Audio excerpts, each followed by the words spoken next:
Obstructive sleep apnoea आणि heart attack यांचा घनिष्ठ संबंध आहे.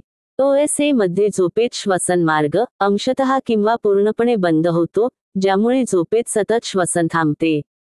यामुळे शरीरात ऑक्सिजनचा पुरवठा कमी होतो आणि झोपेचा नैसर्गिक क्रम बिघडतो, ज्याचा थेट ताण हृदयावर येतो.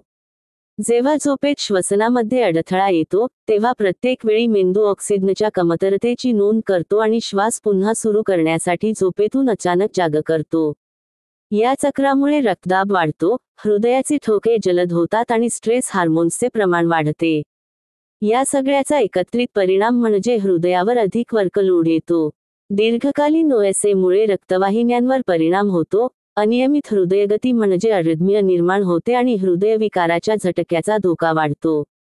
संशोधनाने हे सिद्ध केले आहे की OSAचा योग्य उपचार न झाल्यास हृदयविकार, कोरोनरी आर्टरी डिसीज आणि अचानक हृदयविकाराचे प्रसंग घडण्याची शक्यता जास्त असते.